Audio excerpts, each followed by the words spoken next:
جہاں پاکستان کی معروف ترین گلوکارہ اور فلم اداکارہ تھیں۔ ان کا انتقال 23 دسمبر سن 2000 میں ہوا۔ دنیا جس نور جہاں کو ملکہ ترنم کے نام سے بھی جانتی ہے، وہ 21 ستمبر 1926 کو برٹش انڈیا کے صوبہ پنجاب کے شہر قصور میں امداد علی اور فتح بی بی کے گھر پیدا ہوئیں،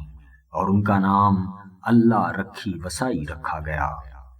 1930 سے 90 تک کی 6 دہائیوں تک نور جہاں نے پاکستان اور انڈیا سمیت دنیا بھر میں رہنے والے اردو اور ہندی سامعین اور ناظرین کو متاثر کیا،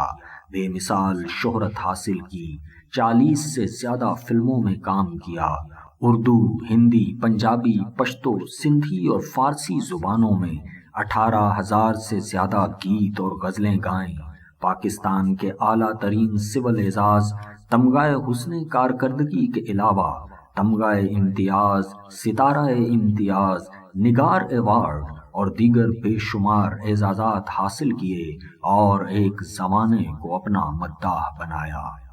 نور جہاں نے 1942 میں ہدایت کار شوکت حسین رضوی اور 1959 میں اداکار اعجاز درانی سے شادی کی اور ان کے 6 بچے تھے۔ 1986 میں شمالی امریکہ کے دورے کے دوران نور جہاں کو سینے میں درد کی شکایت ہوئی، جس کے بعد ان کا بائی پاس سرجری کا آپریشن ہوا۔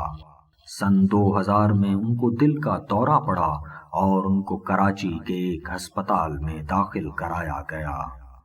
23 دسمبر 2000 کی رات، جو رمضان المبارک کی 27ویں رات بھی تھی، کو نور جہاں کا انتقال ہو گیا۔ انتقال کے وقت ان کی عمر 75 سال تھی۔ پاکستان کے اس وقت کے صدر جنرل پرویز مشرف نے نور جہاں کو سرکاری اعزاز کے ساتھ دفنانے کے لیے ان کے جنازے کو کراچی سے لاہور منتقل کرنے کا حکم دیا، مگر نور جہاں کی بیٹیوں کے اصرار پر ان کو کراچی میں ہی دفن کر دیا گیا۔ بہت بڑی تعداد میں عوام و خواص نے ان کے جنازے میں شرکت کی، جو جامع مسجد سلطان میں ادا کیا گیا۔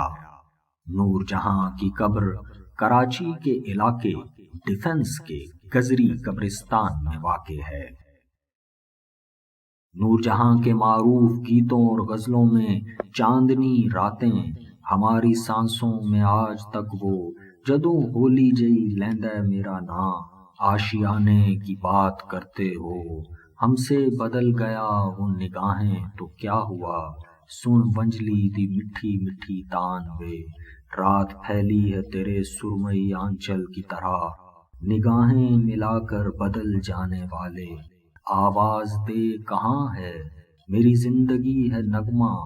سانو نہر والے پل تے بلا کے، ماہی وے سانو بھول نہ جاویں، سیو نی میرا ماہی، دکھائے دل جو کسی کا، تم زندگی کو غم کا فسانہ بنا گئے، آ حال دیکھ لے میرا، نہ جانے کیسا سفر ہے میرا، چلو اچھا ہوا تم بھول گئے، جیسے شاہکار شامل ہیں۔ جبکہ انہوں نے مشہور ملی نغمے اے پتر ہٹاں تے نہیں وکدے، اے راہ حق کے شہیدوں، اے وطن کے سجیلے جوانوں، رنگ لائے گا شہیدوں کا لہو، میرے ڈھول سپاہیا، ہر لہجہ ہے مومن کی نئی آن نئی شان، روشن میری آنکھوں میں وفا کے جو دیے ہیں، ظلم رہے اور امن بھی ہو، سہنی دھرتی اللہ رکھے، قدم قدم آباد تجھے وغیرہ بھی گائے۔ نور جہاں ان فنکاروں میں ممتاز مقام رکھتی ہیں جنہوں نے برٹش انڈیا کے دور میں کام کیا۔ ان کو پاکستان اور انڈیا میں یکساں مقبولیت اور احترام حاصل رہا، اور دنیا بھر میں موجود کروڑوں اردو بولنے والے نور جہاں کو نہیں بھول سکتے۔ اللہ تعالی نور جہاں کی مغفرت فرمائے۔